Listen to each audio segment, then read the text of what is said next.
আওয়ামী লীগ কি শেষ হয়ে গেল? তারা প্রতিষ্ঠাবার্ষিকী পালন করতে পারেনি। তারপরও যেখানে টুকটাক কিছু কর্মসূচি তারা পালন করার চেষ্টা করেছে, সেখানে পুলিশ অ্যারেস্ট করেছে প্রায় ৫০ জন মতো।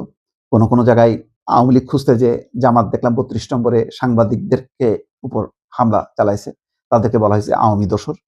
ঘটনাটা আওয়ামী লীগের সাথে না, সাংবাদিকদের সাথে তাদের যে সংঘাতের মধ্য দিয়ে এটি খবর হয়েছে। প্রতিষ্ঠাবার্ষিকী ছিল আওয়ামী লীগের, খবর হয়েছে যে জামাত সাংবাদিকদের অনুষ্ঠানে হামলা চালাইছে, সেটাই ছিল খবর। কোথায় আওয়ামী লীগ? আওয়ামী লীগ নেই। কালকে একটা আলোচনায় ছিলাম ডিবিসিতে, সেখানে একজন বিএনপি নেতা ছিলেন, একজন জামাত নেতা ছিলেন। তো সব জায়গায় কালকের সব টেলিভিশনেই আওয়ামী লীগ কি শেষ?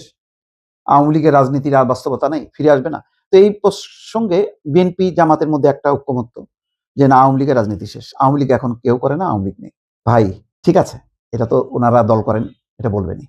আমি যেহেতু একজন সংবাদকর্মী, আমি কি দেখি? আমি দেখি গত ৫০-৫৪ বছরের ইতিহাস। সেই ইতিহাসের নানা সময় আওয়ামী লীগ নাই হয়ে গেছে, ফিরে এসছে।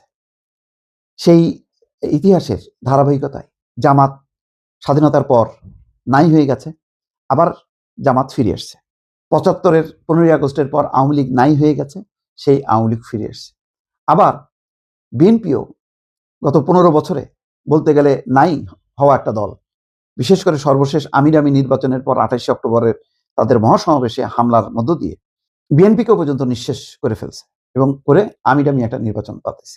তারপর বিএনপি সেই জামাত ৫ই আগস্টের পট পরিবর্তনের পর একেবারে স্বগরিমায় আবার ফিরে এসছে।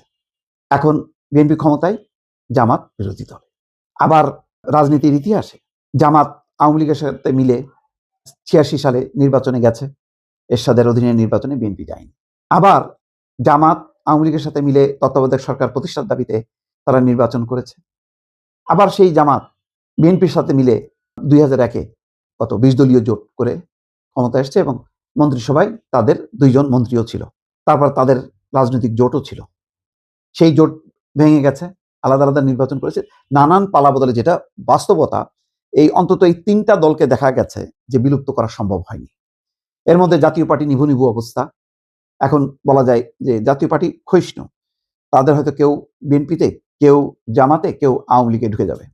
কিন্তু আওয়ামী লীগ আজকে যদি মাত্র পট পরিবর্তনের পর ২৪-এর আজকে ২৬, ২ বছরের মধ্যে যদি আমরা চিন্তা করি যে আওয়ামী লীগ শেষ হয়ে গেছে, এটা একটা ভুল ধারণা। আওয়ামী লীগ কেবল শেখ হাসিনা করে না, আওয়ামী লীগ কেবল সুবিধাভোগী লুটেরা তারা আওয়ামী লীগ করেছে, বিষয়টা তা না। আওয়ামী লীগ কিন্তু সাধারণ মানুষও করে। যেহেতু সাধারণ মানুষের মধ্যে আওয়ামী লীগের একটা দার্শনিক ভিত্তি আছে, সেখানে যদি সঠিক নেতৃত্ব আজ কাল পরশু আসে, এখন পর্যন্ত শেখ হাসিনা এই নেতৃত্বকে জিম্মি করে রেখেছে, হয়তো সেটাও তার একটা অস্তিত্ব রক্ষার চেষ্টা। যদি সেই জায়গা থেকে ফসকে যায় নেতৃত্ব, বিকল্প নেতৃত্ব যদি গড়ে ওঠে, যেমন জোহরা তাজউদ্দিনের নেতৃত্বে আওয়ামী লীগ সংগঠিত হয়েছে, তেমনটা যদি অন্য কোনো নেতার হাতে আওয়ামী লীগের দায়িত্বটা অর্পিত হয়, তাহলে দেখা যাবে যে আওয়ামী লীগের যে বেস্ট আছে জনগণের মধ্যে, সেই আওয়ামী লীগ আবার ফিরে আসবে। আওয়ামী লীগের এখন ২টা রূপ।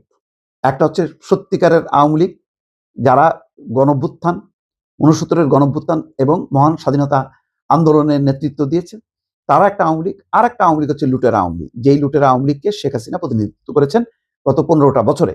বরং আওয়ামী লীগের যা ক্ষতি, যা সর্বনাশ, সেটা শেখ মুজিবের পর শেখ হাসিনার নেতৃত্বেই হয়েছে।